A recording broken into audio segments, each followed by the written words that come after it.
V košickej krytej plavárni sa v sobotu predstavili vo svojom 3. vystúpení mužskej Pharma Group vodnopolovej extraligy Modrí draci, ktorí zdolali KVP Komárno 14-5. Úspešné tretie kolo v podobe víťazstva rozdielom 2 tried si pripísali draci po fiasku, ktoré utržili v druhom kole v Novákoch.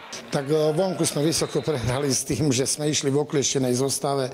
V podstate tam, ja som povedal, že vôbec hrdinstvo týchto, ktorí tam boli, že sme odohrali, aby sme kontumačne neprišli o body, ktoré by môžu hrať rolu. Súpisku sme rozšírili o ďalších mladých hráčov, tak by v budúcnosti doplníme a dostanú príležitosť mladí hráči.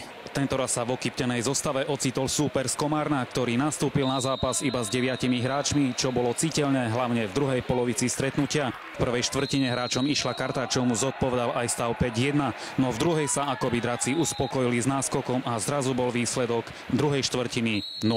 Tento zápas sme zvládli pomerne dobre, aj keď nebolo to vôbec jednoduché. Super sa držal, je to silový super, ale kondične pomaly nevládal a stále sa náš náskok zväčšoval, takže pomerne dobre sme ho zvládli. Aj keď tento zápas ukázal naše nedostatky, ktoré musíme zlepšiť, keďže o týždeň hráme v Topolčanoch, takže sa musíme na to pripraviť. Po počase sa chlapci schopili, tréner Bačo naordinoval taktiku, ktorá vyšla. Tretia štvrtina už vyzerala podľa predstav favorita zápasu. Veľkú zásluhu na tom mali aj úspešné zákroky brankára Baloga.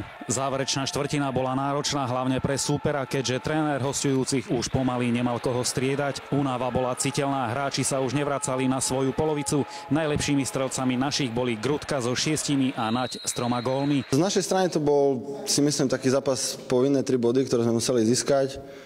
Hrali sme ako sme hrali, celkom sa nám aj darilo v začiatku, druhá štvrtina nám akurát nevyšla, to bolo 0-0 z našej strany. Nepremenili sme šance, ktoré sme mali premeniť. Škoda je, že sa nedostali do vody tí hráči mladí, ktorí by mali hrať už pomaly celé zápasy.